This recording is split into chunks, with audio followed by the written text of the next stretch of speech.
Hey guys, welcome to Bronx Porch Homestead. Well, I am back in the Bronx. It was a nice little getaway for 6 days. I'm glad that I did a little filming in Puerto Rico in David's homestead. And I got back last night. This morning I made the rounds. Kind of did a lot of housekeeping today, but the first thing I did was check on the hens and give them fresh water, gave them fresh food, gave them some treats, and then I let the rabbits out. I didn't do any filming because I really wanted to concentrate on making sure that I was paying attention to the hen's coop. You know, it's been a week that I haven't been here, and even though I had help, it's not the same when you do it yourself, you know. So I appreciate it. Thank you. You know, when you come back, you really have to kind of make the rounds and check on the animals that you have. So I did come back to no blackberries because Charlie went around the fence that we put up so that he wouldn't go around, and we forgot to tie the very edge of it. So my blackberries have been ripped out and I'll put those away. In the meantime, I'm enjoying today. I am getting rid of some winter stuff that is still out because it is May 1st. Unbelievable. It is also hopefully the beginning of temperature that is going to stay within the 60s. The month of April was challenging here in New York City. We were under the weather, technically. We heard from the news throughout the month that we are unseasonably cool, cooler than before. So, you know, it's funny how the date, our hardiness zone date was April 5th. And you can't go by that at all. You really have to go by your notes. So I will make sure that for next year, I will put down that I will not be planting anything until May 1st. Though the peas did well, and they're still growing in, you know, in the back, but everything else could have waited. And planting in February is fine. I just need to make more space because I do have it so that I can keep transplanting out, and the pots can be bigger, actually.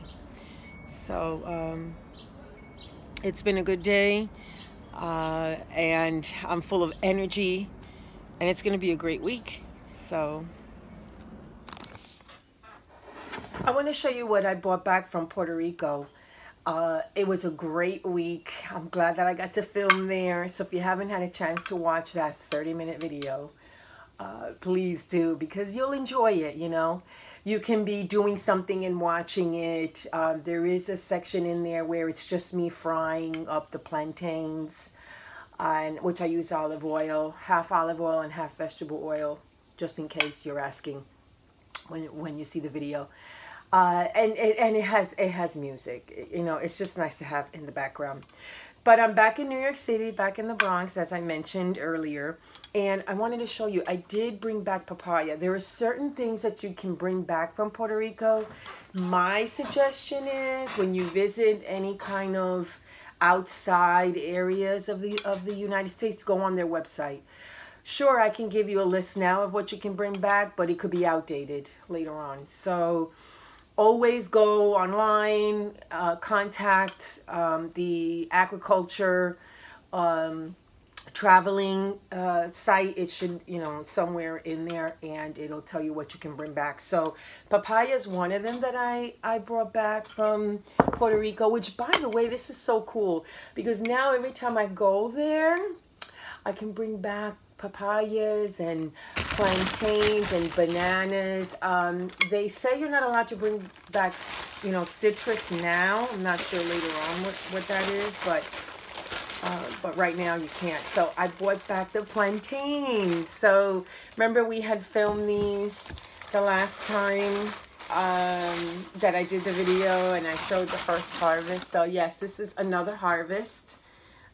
And so we had the opportunity to bring this back. So next time I'm going to bring a suitcase that's empty and just fill this up. I believe David told me you can bring back up to 50 pounds of food. Problem is these things are heavy, so gotta be careful what you bring back, you know.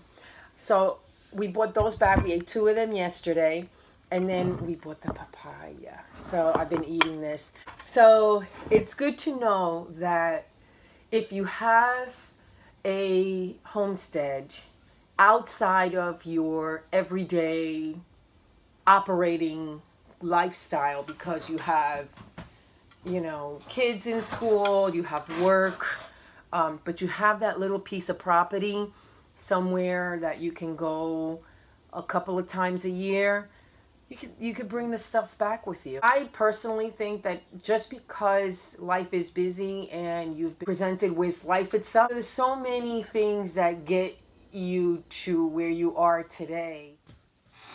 I mean, there is so many scenarios that come up in life, whether it's taking care of your parents, whether it's taking care of in-laws, taking care of your own kids and their friends. And there's also a lot of expectations from family members, you know. If you start out in an urban environment, personally, it's hard to transition, I think, from an urban environment during your young years and then into a homesteading lifestyle. If you have been hit with, you know, getting up in the morning and having that routine of getting ready and going to school and your parents going to work, and then you grew up the same way, you know, unless you get that opportunity to see other people, see how they live and their lifestyle, and if also you have that calling, there's something in your gut that says, it can't all just be what I'm doing now. There has to be something that I feel that is more important and more substantial and more impactful. And I'll be honest, living in urban city, New York City, and I've traveled here and there, but I've always come back to New York City, and I'm 55 now.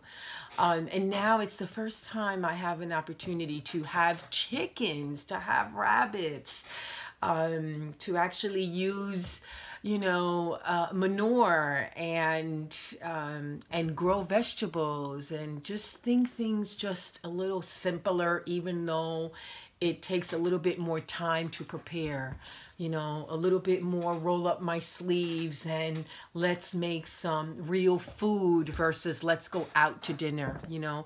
That whole entire mindset does shift later on when you do get tired of the same routine that doesn't give you that impact. And you're where you are at the moment. Taxes and mortgages, and that's not something that, you know, I can just say, oh, well, you know, I don't want to do that no more. I want to buy property somewhere and begin 100% homesteading, you know. That's not something for me.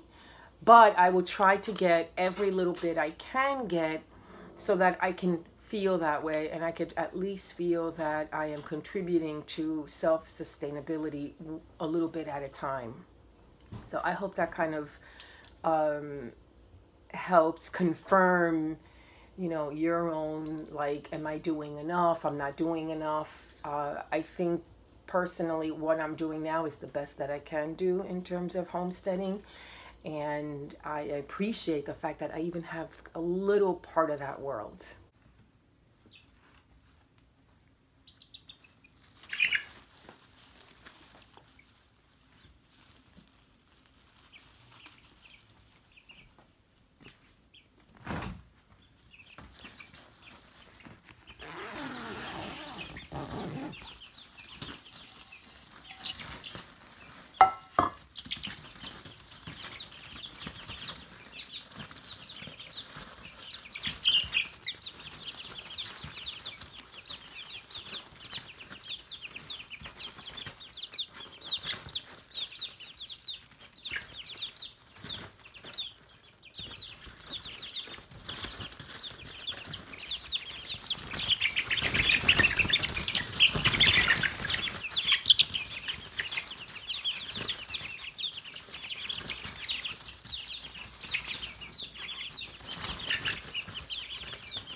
Hey guys, So another thing that you've noticed is the chicks got big.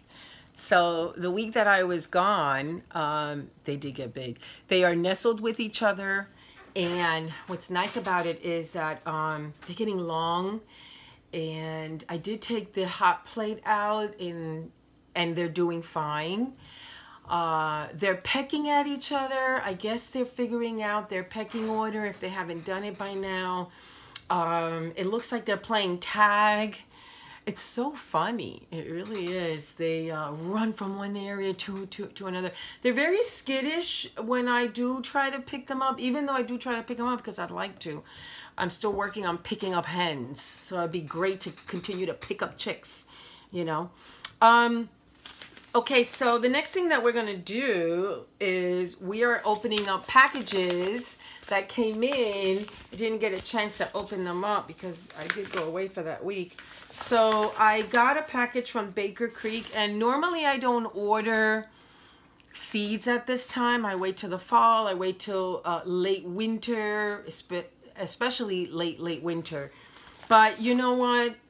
We're having an unseasonable cool weather for New York City area, and I didn't even plant the cucumbers yet or the zucchini. You know, I'm gonna do that in the next few weeks. If it gets cool sooner than I hope it gets cool, then I'm just gonna cover everything up with you know, with the fabric cover, which I ended up getting just to prepare myself. Tomatoes are doing fine back there. But anyway, we're going to continue to unpackage. And I got a couple of them. I did get tomato Black Beauty. So this is one that I know is very late to plant right now. But I'm going to plant it anyway. I'm going to plant a few and see what happens. And I'm going to go for it. Maybe I'll get, you know, a few of them. So I'll plant like 2 or 3 seeds, you know. I did get a free seed from them as well, from Baker's Creek, and this is Mizuna. And I've seen this in community gardens, so I'm glad that I did get that one. The next one I got was a squash zucchini long white. Normally I get zucchini that is all green. It's the same zucchini you get at the supermarket. Every supermarket I go to here has the same zucchini. So I decided to not get the same zucchini and get something different. So this is called Long White of Palermo. Okay. So I got that. Squash. All right, so I got one. The next one I got that is a squash is Zucchini Gray. So these are going to be direct sown in the next couple of weeks. I'm not going to rush it again. Today we went up to like 63 Fahrenheit, but you know, we start out at 45. Anyway, so I got 2 squashes that I'm going to be trying this year. The next one I got was 2 cucumbers. I got the China Jade. Never had that one before. Never even seen it in a supermarket. Thought that was so pretty cool. It's pretty long. So I'm going to try that one. Cucumber China Jade. Another one that is direct sown. I'm going to direct sow it right outside. And I'm also going to direct sow it at the keeper's house as well. And the next one I got was Cucumber Muncher. So I'm assuming this one is small. You can munch it. So it's probably good for pickling too. So I did get, I did not get the Cucumber Marketplace. I think it's called Marketplace Cucumber. Again, it's a cucumber that I see in supermarkets all over here, and there's no variety of cucumber. There's also no variety of squash either. And we do have some variety of tomatoes, but we don't have black tomatoes unless you go to like a really gourmet farmer's market at the you know, botanical gardens or something. So that is the one unpackaging that came while I was gone for that week. The next unpackaging is going to be Starks. So I got, here we go. This came again during the time that I was not here. Have a little bit of bad news about the berries that I planted. So the girls were supposed to take care of Charlie and Holly, and they did let them out, you know. We didn't keep an eye on them.